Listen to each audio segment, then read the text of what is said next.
Assalamualaikum warahmatullahi wabarakatuh. Kami dari kelompok 5 Geopolitik. Di sini mengutakan saya, Farida Syarani, sebagai moderator. Ada Korea Delia, Ridwan Anoval, Zamzam Agusta, dan Muhammad Prasetyo. Kita akan membahas tentang geopolitik negara Rusia. Salah satu unsur penting yang harus dimiliki oleh negara adalah wilayah kedaulatan. Wilayah suatu negara merupakan bagian dari kajian geostrategis dan geopolitik dalam hal menentukan kebijakan politik, keamanan, militer, dan ekonomi. Ratzel dalam politik geografi mengatakan bahwa negara adalah organisme ruang yang senantiasa berkembang seperti organisme hidup. Pernyataan Ratzel semakin diperkuat dengan pernyataan Colin yang menyatakan bahwa geopolitics is about relation of international political power to the geographical setting. Pemikiran geopolitik di Rusia seringkali diidentifikasikan dengan aliran neo-Eurasianisme yang berbeda. Versi ekstrimnya berisi ide-ide ekspansianis dan nasionalis. Dalam hubungan internasional dewasa ini, wacana dan perilaku politik luar negeri Rusia dimaknai agresif dan ekspansionis. Agresi dan ekspansionisme ini telah dikaitkan dengan dugaan peralihan Vladimir Putin ke arah ideologi konservatisme dan nasionalisme. Selanjutnya akan dilanjutkan oleh teman saya, Korea Delia. Dipersilakan. Selanjutnya, saya akan membahas mengenai konsep geopolitik Rusia. Konsep geopolitik Rusia yang pertama adalah konsep geopolitik Colin. Kerjasama antar negara yang menjadi fokus geopolitik Colin merupakan implementasi geopolitik Rusia dalam rangka menjaga kepentingan negara dan keamanan wilayahnya. Implementasi tersebut dapat dilihat dari peningkatan kerjasama antara Rusia dengan negara-negara di kawasan Kaukasus dan Eropa Timur sebagai usaha untuk memperkuat posisi Rusia di dalam kawasan tersebut pasca kekalahannya dalam Perang Dingin. Konsep geopolitik yang selanjutnya adalah konsep geopolitik Sir Halford MC Kinder pada tahun 1861 sampai 1974. Konsep ini mengungkapkan mengenai konsep geostrategik kontinental yang menyatakan bahwa bola dunia merupakan suatu kesatuan yang bulat. Kesatuan ruang yang 9/12 bagiannya adalah pulau-pulau.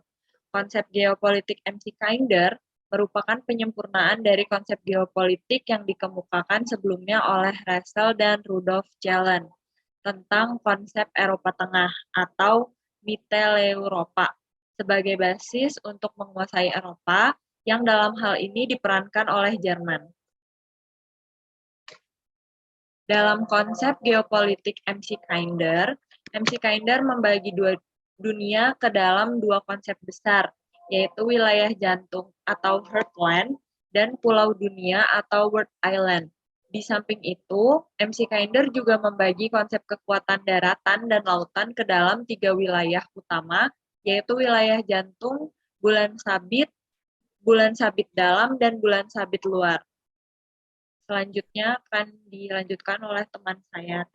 Saya kembalikan kepada moderator. Baik, selanjutnya silakan kepada Saudara Zamzam Agusta.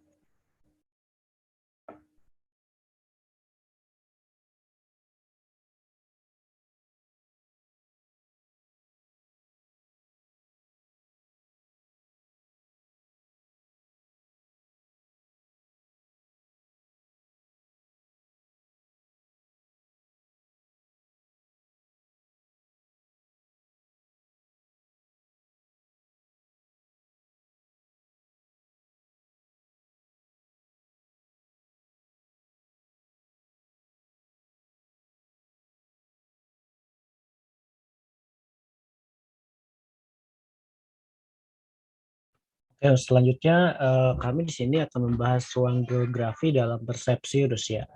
Kami di sini mengutip teori Sir Halford Mackinder, yaitu seorang pakar geopolitik yang mengemukakan teori headline bahwa kondisi geografi suatu wilayah dapat diacukan sebagai jantung dunia. Rusia ini termasuk dalam wilayah geografis jantung dunia karena dia memiliki kekayaan sumber daya alam yang memang banyak melimpah, seperti adanya kekayaannya, tambang, dan lain sebagainya. Hal ini ditandai dengan luasnya wilayah Rusia yang membentang dari pantai Laut Baltik ke pegunungan Ural, dari Barents hingga Laut Putih ke Azov hingga Kaspia. Lalu geostruktur terbesar platform kuno yang mengakumulasi berbagai mineral di daratan Eropa Timur membantu Rusia untuk menopang menjadi politik energi. Deposit biji besi terkaya terkonsentrasi di berbagai platform seperti anomali magnetik di Kursk, lalu adanya lapisan sedimen platform yang dikaitkan dengan endapan batu bara di Donbas hingga cekungan Moskow, hingga banyak batu bangunan yang tersebar luas di daratan Rusia. Hal ini masuk sebagai kategori line of communication atau centers of resource dari wilayah Eropa Barat hingga Asia Tengah untuk membantu Rusia dalam membentuk sebuah hegemoni baru terkait politik energi ini. Rusia tersebut membentuk sebuah aliansi bernama BRIC, yaitu yang berisikan antara negara Brazil, Rusia, India, hingga China, yang penting dalam kalkulasi geopolitik maupun geostrategis. Kemudian Rusia pun menjadikan berbagai negara bekas Uni USSR sebagai negara buffer zone atau negara penyangga dari pengaruh Barat, karena mereka memiliki prinsip yang sama, yaitu Odin Narod, satu bangsa, yang dahulunya merupakan kesatuan dari bagian kerajaan Tsar Rusia dan Kivandras. Jadi untuk memperkuat dalih ruang geografis dalam persepsi Rusia ini sangat berpengaruh baik secara aspek sumber daya alam, secara geografis maupun sumber daya manusia. Terima kasih. Baik, selanjutnya akan direspon oleh Saudara Ridwan Anafal. Dipersilakan. Selanjutnya saya akan menjelaskan SDA dan wilayah dalam persepsi Rusia. Jadi Rusia adalah negara yang memiliki sumber energi yang cukup menjanjikan di perekonomian negaranya. Rusia sangat bersungguh-sungguh dalam memanfaatkan sumber daya energi yang dimilikinya, membuatnya bangkit menjadi sebuah negara adidaya energi. Negara tersebut merupakan negara yang memiliki eksistensi dalam posisi internasional. Rusia memiliki sumber daya alam sangat kaya dan cadangannya banyak serta tingkat swasembadanya tinggi. Pada dasarnya, Rusia merupakan mitra strategis alternatif bagi negara-negara dunia dalam sektor energi.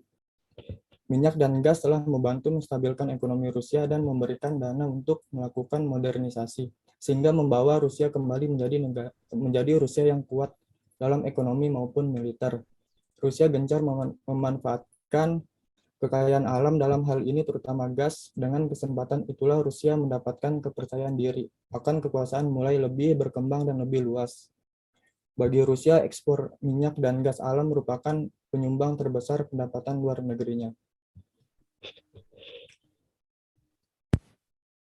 Mungkin itu saja yang saya sampaikan. Selanjutnya akan dilanjutkan oleh Saudara Prasetyo sekaligus kesimpulan. Oke, makasih moderator. Di sini saya akan membacakan tentang kecenderungan arah geopolitik Rusia. Negara Rusia memiliki bentang wilayah yang sangat luas, yang kita tahu dibagi ke dalam 11 zona waktu yang berbeda. Dengan daerah paling barat berada pada wilayah Eropa Timur, membentang sampai ke Samudra Pasifik di ujung timurnya, menjadikan Rusia sebagai negara dengan wilayah kedaulatan terluas di dunia. Luasnya wilayah tersebut menjadi tantangan tersendiri bagi pemerintahan Rusia dalam menjaga kedaulatannya. Aspek geopolitik Rusia menjadi salah satu perhatian yang sampai saat ini masih terus dibicarakan. arah geopolitik Rusia sering kali dikaitkan secara langsung dengan konsep Eurasianisme. Visi geopolitik Rusia kontemporer didominasi oleh gagasan Rusia sebagai entitas Eurasia yang berbeda, menandakan pergeseran dari awal 1990-an ketika kebijakan luar negeri di era pemerintahan Boris Yeltsin didominasi oleh orientasi liberal dan westernisasi. Pendekatan resmi terhadap Eurasianisme ini berasal dari orientasi kebijakan luar negeri yang dikenal sebagai statisme demokrasi. Salah satu dari 3 perspektif yang diidentifikasi oleh Graham Smith, di mana ide-ide Eurasianisme dikembangkan.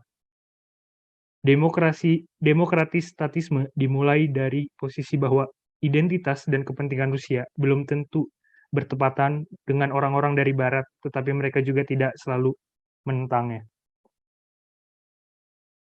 Sejak masa kepemimpinan Presiden Vladimir Putin, geopolitik Rusia mengalami perubahan ke fokus keamanan di mana beberapa kebijakannya terlihat ekspansionis dan oleh beberapa pihak sering dikaitkan dengan nilai-nilai fasisme.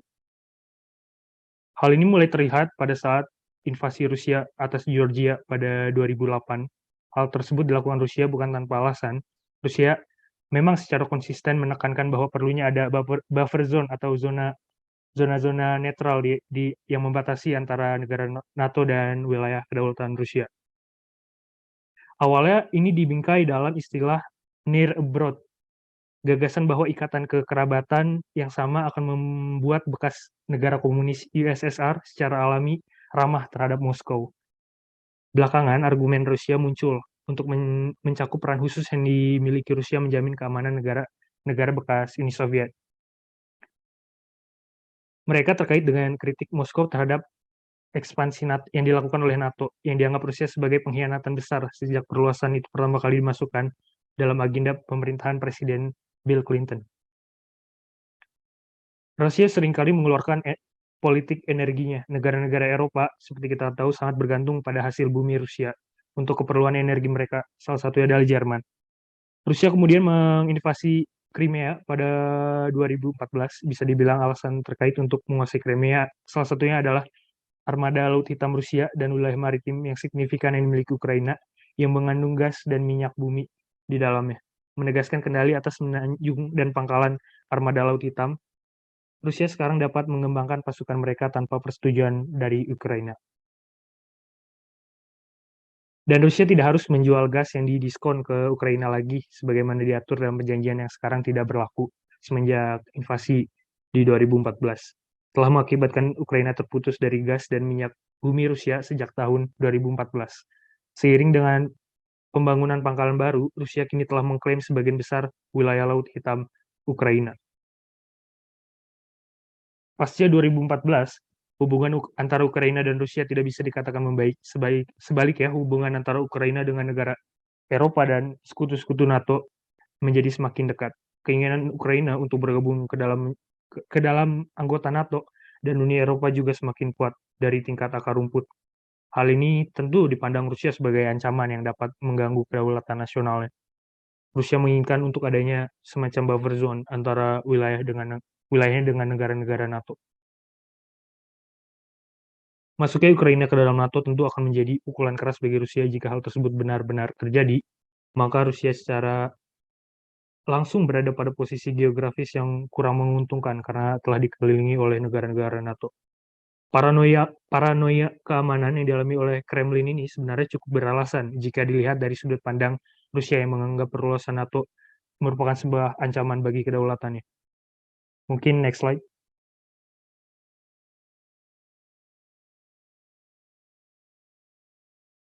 Nah, kami mendapatkan sebuah kesimpulan mungkin dan analisa dasar berdasarkan beberapa kasus di atas, di mana kami melihat bahwa Rusia sebagai sebuah negara dalam sistem internasional tetap memiliki sifat dasar yang konfliktual dan juga tetap menjalankan geopolitik neo-eurasianisme yang ekspansionis. Hal ini terbukti dimulainya serangkaian invasi kepada negara-negara tetangga dari bekas pecahan Uni Soviet yang dimulai dari 2008 sampai yang terakhir adalah kemarin di mana Rusia menjalankan invasi militernya ke Ukraina. Mungkin yang terakhir adalah kesimpulan. Rusia merupakan negara yang besar yang memiliki kekuatan di kawasan Eropa Timur, dan demikian tindakan-tindakan Rusia akan secara langsung mempengaruhi kestabilan di regional Eurasia, Europe, dan Asia. Negara Federasi Rusia merupakan sebuah negara besar yang terletak di wilayah utara dunia, berbatasan langsung dengan Kutub Utara. Rusia memiliki wilayah 1,8 kali lipat lebih luas daripada wilayah Amerika Serikat.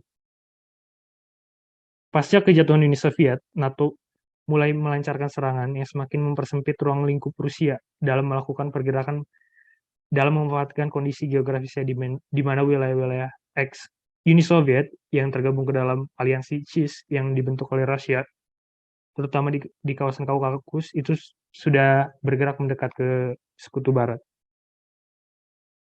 Lalu mungkin geopolitik Rusia bisa dilihat akan terus menjalankan praktik ekspansionis jika memang diperlukan. Paranoia keamanan yang ada pada Kremlin saat ini harus dibayar oleh serangkaian invasi dan aneksasi yang dimulai pada dekade 2000-an, yaitu tepatnya pada 2008. Rusia juga akan terus memainkan peran sentral ya di Eropa dan Asia sebagai sebuah negara yang cukup kuat. Rusia dalam beberapa dekade ke depan akan terus dilihat sebagai sebuah ancaman yang serius baik bagi Eropa maupun negara-negara sekutu NATO. Mungkin demikian dari saya. Terima kasih. Saya kembalikan ke Pak Rica sebagai moderator. Baik, terima kasih teman-teman untuk pemaparan materinya. Demikian yang dapat kelompok kami sampaikan mengenai geopolitik Rusia. Mohon maaf atas segala kekurangan yang telah terjadi dalam pemaparan materi ini. Assalamualaikum warahmatullahi wabarakatuh.